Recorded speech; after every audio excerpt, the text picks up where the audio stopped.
दोस्तों नमस्कार, मैं हूं दुर्गेश कुमार पूजा।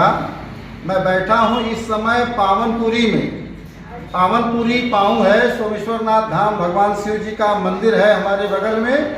और सबसे बड़ी बात आपको बताना चाहता हूं कि मर्यादा पुरुषोत्तम भगवान श्री राम जानकी मार्ग से होकर के अयोध्या से जनकपुर गए थे। हम राम जानकी मार्ग के बिल्कुल किनारे बैठे हुए हैं और मर्यादा पुरुषोत्तम भगवान श्री राम के जन्म की साक्षी मनोरमा नदी, मन की इच्छाओं को पूर्ण करने वाली मनोरमा नदी हमारे बगल से गुजरती है। और मर्यादा पुरुषोत्तम भगवान श्री राम के सभी लीलाओं की साक्षी सरजू नदी जो सूर्यपुत्री हैं, और सूर्यपुत्री जो सरजू माता है, इनके बारे में एक जानकारी आपको और दे दूं कि जब तीर्थराज प्रयाग और माँ गंगा जो सबको तारते रहते हैं, जब ये लोग खुद मैले हो जाते हैं तो अपना पाप ताप धुलने सरजू नदी में आते हैं। इन दो नदियों के बीच का यह जो स्थान है बड़ा सुरम्य है, बड़ा सुंदर है। और सबसे बड़ी बात है कि मर्यादा पुरुषोत्तम भगवान श्री राम के गुरु का स्थान, ये जो बस्ती है जो पहले वशिष्ठी कहा जाता था, भगवान राम के गुरु के स्थान इस वशिष्ठ नगर में उनके आश्रम के में हम लोग बैठे हुए हैं।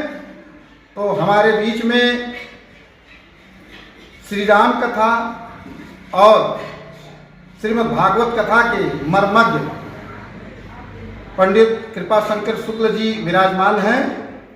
पंडित जी बड़ी सुंदर कथा कहते हैं।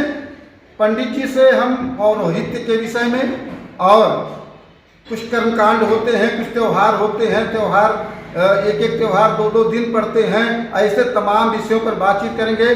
पंडित जी आपका हमारे फेसबुक पेज पर स्वागत है। धन्यवाद।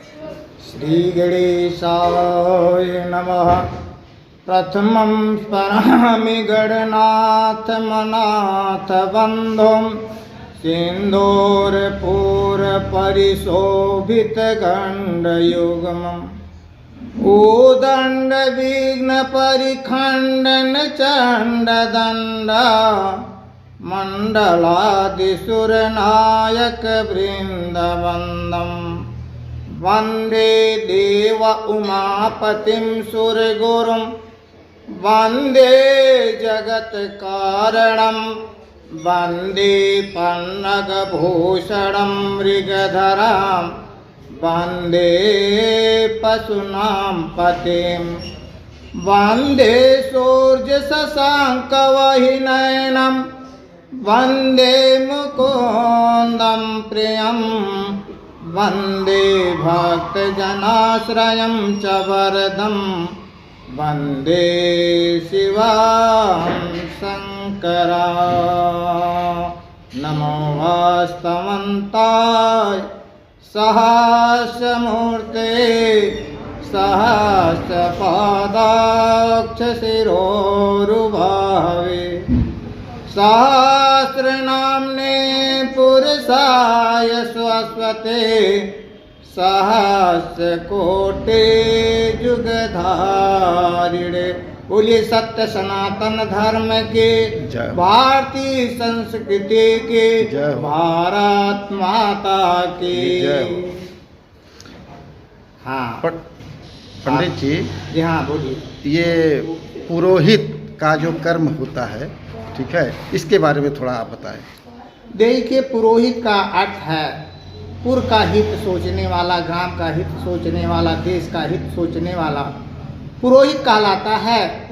पुरोहित अपने गांव के, अपने देश के हित के बारे में सोचता है, अपने जजमान की रक्षा के बारे में सोचता है। किस तरह हमारे जजमान, मेरे ग्रामवासी, हमारे देशवासी, हमारे क्षेत्रवासी सुरक्षित हों, ग्रह दशाओं से कैसे उनको जो उनको ज्ञान नहीं है उनको बताया जाए, कौन सी अच्छे समय हैं, कब बुरे समय हैं, क्या करना चाहिए, क्या नहीं करना चाहिए, ये काम उपदेश देना पुरोहित का कर्म है। पुरोहित जो होता है जन्म से लेकर मृत्यु तक जजमान के हितों के बारे में समय समय पर अवलोकन कराता है जजमान को और उसका मार्गदर्शन करता है। पुरोहित का यही कर्तव्य है। पंडित जी, आज की डेट में देखा जा रहा है काफ़ी दिनों से एक एक त्यौहार 2-2 दिन मनाया जा रहा है। इसमें सुधार कैसे हो सकता है और ऐसा हो क्यों रहा है, जरा इस पर आप कुछ प्रकाश डालें। देखिए, दो कारण हैं इसमें, दो त्यौहार दो होने के कारण। कुछ ज्योतिषकार जो हमारे जो पंचांग के लेखक हैं उनकी भी मनमानी है, और कुछ हमारे पुरोहित कर्म करने वाले जो आचार्यगण हैं ये भी कुछ अपने आप को अलग दिखाने का प्रयास करते हैं। जैसे होली का अभी कल व्यतीत हुआ, कल हम लोग होली मना रहे थे, जो पंचांग में कुछ और लिखे होते हैं। हर आचार्य, हर पुरोहित कर्म करने वाला पत्रा रखता है, पंचांग रखता है, लेकिन पंचांग देखने के बाद भी अपनी नीति लगाने लगता है। अब यद्यपि हमारे जो होली का त्यौहार है, महावीर पंचांग ले लीजिए या ऋषिकेश पंचांग ले लीजिए, उसमें कल जो होली का उत्सव था वह काशी के क्षेत्र के लिए था। अन्यत्र को आज का पंचांग देख प्रतिपदा में होली मनाना चाहिए। पूर्णमासी में होलिका दहन होता है और प्रतिपदा में, चैत्र के प्रतिपदा में उसका रंगोत्सव किया जाता है। रतिकर्म रात्रि का रथोत्सव है, तमाम है त्यौहार के अंग हैं। तो लेकिन हमारी पुरोहित जो लोग जो हैं वो भी मनमानी हैं, कुछ पंचांग करता भी है, कुछ घटा बढ़ा के लिखते, जिससे हमारे आचार्यगण भी भ्रमित हो जाते हैं और कुछ निर्णय नहीं सही दे पाते हैं, इसलिए दो हो जा रहे हैं। पंडित जी, देखा जाए तो चाहे नववर्ष हो जो अंग्रेजी कैलेंडर के हिसाब से मनाया जाता है, या हमारा जो त्यौहार है उसमें कहीं ना कहीं से जनता भी दोषी है, वो लोग मनमानी करते हैं। अभी देखिए, पंचांग के हिसाब से तो आज होली मनाया जाना चाहिए, लेकिन जिस प्रकार से अंग्रेजी नववर्ष है वो धूमधाम से मनाया जाता है, होली आज मनाया जाना चाहिए, लेकिन लोग प्रायः कल मना लिए, आज सुनसान है। तो इस पर आप क्या कहना चाहेंगे? देखिए, हमारे आज घर मोबाइल का ज़माना आ गया है, लोग गूगल का सहारा ले रहे हैं। गूगल अपनी गणित अलग ढंग से उसका है, हमारे पंचांगकर्ताओं की गणित अलग है। कुछ गणित करने में उनके में अंतर आ रहा है। आज लोग मोबाइल देख करके, यूट्यूब देख करके उसी का सहारे हो जा रहे हैं। हमारे सनातन संस्कृति जो पंचांग है उसको अनदेखा लोग कर दे रहे हैं। यद्यपि आप देखेंगे कल लोग उस पंचांग में तो या भारत में नहीं था, लेकिन यूट्यूब वाले इतना दिखाए कि ग्रहण लग गया, ग्रहण लग गया। हमारे भारत में ग्रहण नहीं था, तो भारत में जब ग्रहण नहीं दिखाई दे रहा है तो उसका कोई दोष हानि नहीं है। लेकिन यूट्यूब में जहाँ नहीं, जो चीज़ नहीं भी होता उसको भी बढ़ा चढ़ा करके दिखा देते हैं। इसे हमारे जैसे नववर्ष आपने कहा, नववर्ष भारतीय संस्कृति में चैत्र शुक्ल पक्ष की प्रतिपदा से विक्रमी संवत्सर को मनाया जाता है। नया हमारे पत्तियां, फल, फूल, लताएं मग्न होकर की नई पत्तियां देती हैं, हमारे नए उत्सव दिखते हैं, जिसमें आप देखेंगे नववर्ष में हमारी नए अन्न पैदा हो जाते हैं, गेहूं की बालियां पक के तैयार हो जाती हैं। तो हम नववर्ष मनाते, उत्सव हमारा नया उमंग होता है। जो शीत खत्म होता, गर्मी का आने वाला होता, मध्य का युग को है, उसी में हमारा नववर्ष बनाया जाता है। पंडित जी, आप आचार्य हैं, समाज के उपदेशक हैं, समाज को नई दिशा धारा प्रदान करने वाले हैं। समाज से जुड़े लोगों के लिए आप क्या संदेश देना चाहेंगे? मैं यही संदेश देना चाहता हूँ, भारतीय संस्कृति सनातन है। 1,95,58,00,000 है, 58,85,125वां वर्ष हमारा चल रहा है। हमारे सनातन धर्म में एक एक पल का गणना है।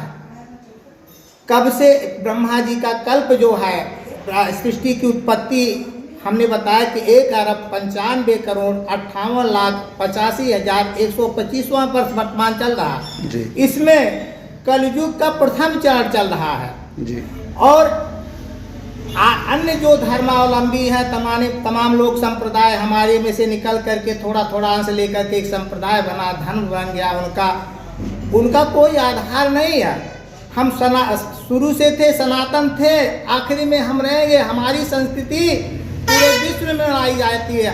आप महाभारत काल यदि देखते हैं तो महाभारत काल में जब युधिष्ठिर का प्रथम